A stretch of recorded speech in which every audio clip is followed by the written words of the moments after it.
All right, perfect. All right, just accept and we'll get rolling on this one, I guess. Also, after the tips for educators, if you talk for the first two, I can talk about my two, and then you can finish the rest, and then I'll jump back in. Wait, so where does that just text me right when you want to cut in? Yeah, like when you say tip one, tip two, and you finish Um, tip two, I'll go down and say tip three, tip four. is that Okay? when you do the introduction? No, that's just the when you're talking about the tips about building strong communications and stuff. Does that make sense? In like the first couple seconds? Yeah. I know. When you talk about you talk about teacher educators, and then you go to tips and tricks. Just you do tip one and tip two, and then I'll start after you, okay? Tips for new education. Um, just text me because I'm Okay. so lost. All right. Just say stop after you finish this sentence or something. Okay, perfect. And then once you're done talking, I guess I'll just text me and say okay. All right, perfect. It's recording, so Okay. Can tap to speak. Okay. all right. Already. All right, sounds good. See you in just a minute. Okay. Bye. All right.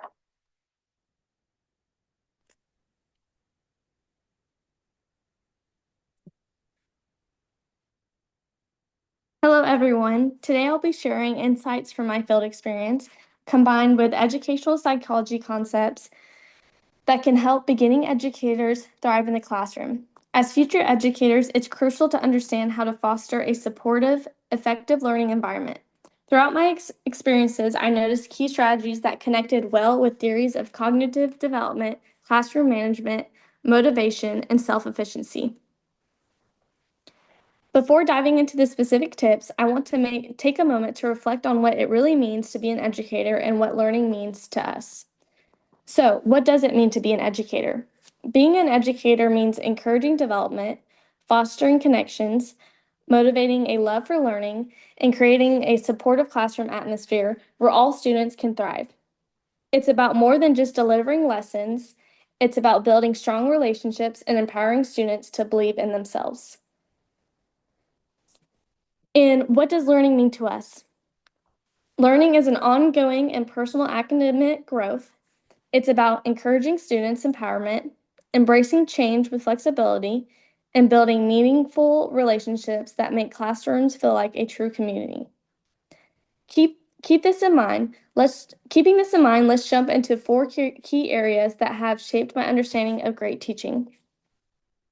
Building cognitive foundations, mastering classroom management, motivating students with purpose, and fostering social and emotional growth. So next, let's move on to building strong cognitive foundations. Building strong cognitive foundations is crucial to know where your students are developmentally, so that the material you present fits their needs. In my experience, I found that using one-on-one conversations and simple tools like timers is an effective way to assess readiness. Engaging individually with students and asking guiding questions helped me figure out who was ready for new material and who needed more time. This directly connects to Pigot's stage of cognitive development, reminding us that students progress at different rates and need different types of support. Tips for new educators. Regularly assessing your students' readiness and differentiate instruction, you'll help them grow when you meet them where they are. So next, let's move on to mastering effective classroom management.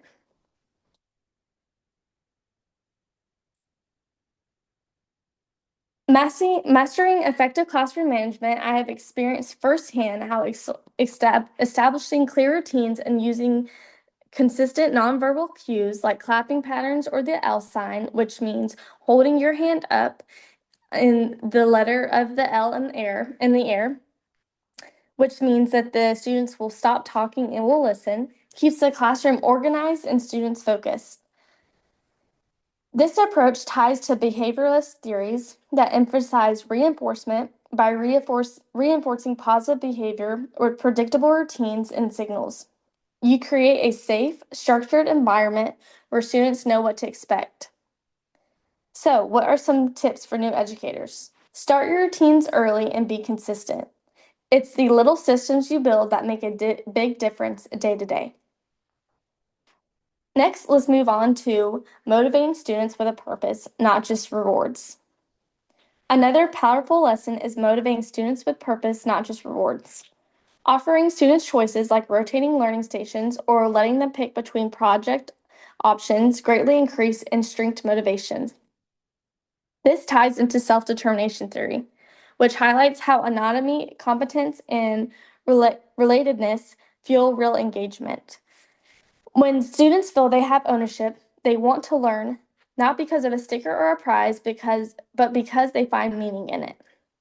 So this means when you are presenting a new lesson and you want to create an assignment, instead of just doing the same assignment every single time, try to think outside of the box for different assignments and different ways you can do that and give students options. And the reason why this is so crucial is because each student learns differently and connects differently. So another tip for new educators would be giving students real choices when you can. By doing this, it boosts their independence and builds a lasting love for learning. Next, let's talk about fostering social emotional growth and self-efficiency. It is so important to foster social emotional growth and self-efficiency. I have seen I have seen that when you encourage students to reflect on their work and gradually take more responsibility, they grow in confidence. It's not just about what they learn, it's about how they see themselves as capable learners. This connects to Vygotski's social development theory and Benjamin's self-efficient theory, both of which stress the importance of supportive environments and grateful release of responsibility. So, what's the tip for new educators? Encourage reflection, build independence, and celebrate small steps forward. Confidence is built over time. Tip number three would be successful, but building relationships, like Cortland talked about, but not only with the children, but with the other teachers around you.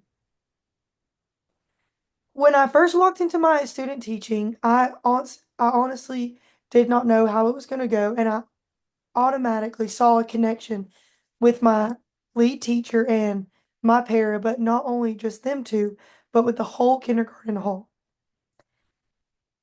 And at first I thought success depended solely on the ability to manage a classroom and deliver great lessons. But over time, while I've been at student teaching, I realized something crucial. Teaching isn't just about students, it's about the relationships we build with each other. Strong teacher relationships make the job more fulfilling, help us share knowledge,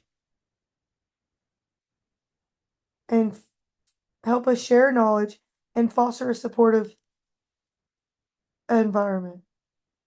But how do we actually build those connections? That's where educational psychology comes in. One key theory that has shaped my approach is social interdependence theory. The idea that cooperative relationships lead to greater success. Think about it. Students thrive when they collaborate, work together towards common goals. The same applies to teachers. When we foster positive interdependence, where each teacher's success benefits the whole, we create a team that lifts each other up. How do we put this into practice? First, we need open communication. Taking the time to listen, ask questions, and engage with colleagues builds trust. A simple conversation about teaching can spark new ideas. Second, shared goals matter. When teachers align on a vision, whether it's improving student engagement or supporting one another, it strengthens collaboration. Instead of competing, we work together. And finally, mutual support. Teaching is tough. As a future educator, we're going to need each other. We're going to need encouragement, a space to vent, and constructive feedback. When we show up for our colleagues, whether through mentoring, teamwork, or even just kindness, we strengthen the bond that holds us together. So here's the advice for my tip. Invest in your relationships with fellow educators. Approach connections with the same care that you give students. because when teachers collaborate, we don't just improve our own practice, we build a community that supports, inspires, and thrives. My second tip is use technology wisely. Smart tech integration can simplify grading, lesson planning, and communication. As future educators, our time is precious. I have seen this in my kindergarten class. Time slips away so fast, it's crazy. Future educators have to juggle lesson planning, grading, engaging students, and adapting to new challenges daily. But here's the thing, technology isn't just another task to manage. When used wisely, it's a powerful ally that can streamline our workload and enhance our teaching. One of the biggest benefits is automatic grading tools. Think about the hours spent marking assessments. With smart integration platforms like AI assisted grading systems or self check quizzes, providing instant feedback, this reinforces Skinner's operative conditioning theory. Whether immediate reinforcement strengthens learning, students get timely responses, and we reclaim valuable hours. Next, lesson planning gets a boost. AI-driven tools help create adaptable template pl- templates, excuse me, based on learning standards. The cognitive load theory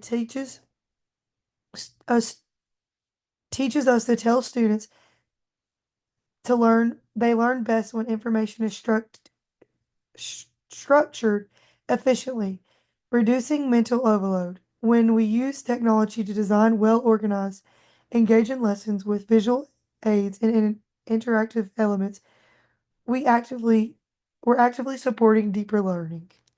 Beyond efficiency, technology fosters collaboration. Tools like lesson databases and AI-powered insights allows us to connect with colleagues, exchange strategies, and build a collective knowledge base.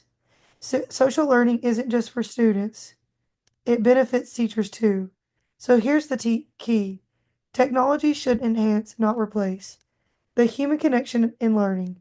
Thoughtful integration means using tech to support best practices in differentiation, feedback, and student engagement without losing the personal touch. So, to sum up my fourth tip, it's important to use technology wisely. Like I said, my teacher uses it in the classroom for Lexia as she assesses them. She uses it for the STAR test, as I have discussed it in my assessment report.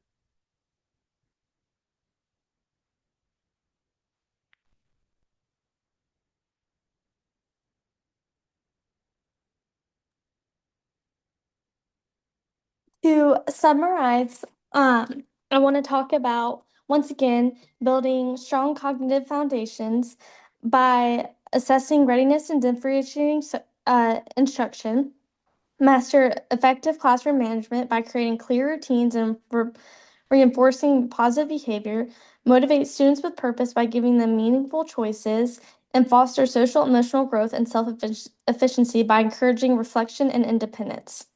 And above all, always remember what it truly means to be an educator. Encouraging development, fostering connections, motivating a love for learning, and creating a supportive classroom atmosphere.